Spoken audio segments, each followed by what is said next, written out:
নমস্কার, আপনারা দেখছেন বিশ্ববার্তা। আমি বিশ্বজিৎ। দেশ বিদেশের এই মুহূর্তের গুরুত্বপূর্ণ খবর নিয়ে আবারও হাজির হয়েছি। দেখে নিন এখনকার শীর্ষ 5টি সংবাদ।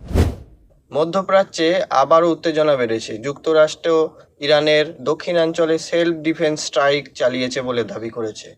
একই সময়ে শান্তি আলোচনা ও হরমুজ প্রণালী খুলে দেওয়ার চেষ্টাও চলছে।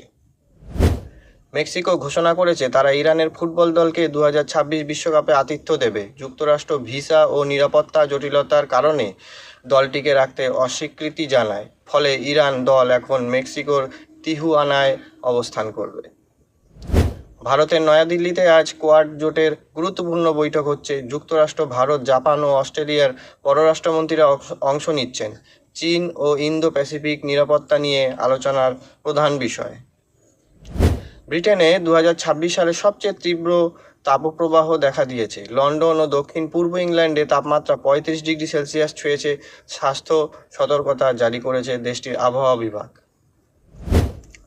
চিলিতে শক্তিশালী 6.9 মাত্রার ভূমিকম্প আঘাত এনেছে। ভূমিকম্পটি উত্তরাঞ্চলের অনুভূত হয়েছে বলে ইউএসজিএস জানিয়েছে। ক্ষয়ক্ষতির পূর্ণ তথ্য এখনও প্রকাশ হয়নি। ছিল এই মুহূর্তের প্রধান 5টি গুরুত্বপূর্ণ খবর। আপনারা দেখছিলেন বিশ্ববার্তা। আমি বিশ্বজিৎ এখনকার মতো এখানেই বিদায় নিচ্ছি। ভিডিওটি ভালো লাগলে লাইক, ফলো এবং শেয়ার করতে ভুলবেন না।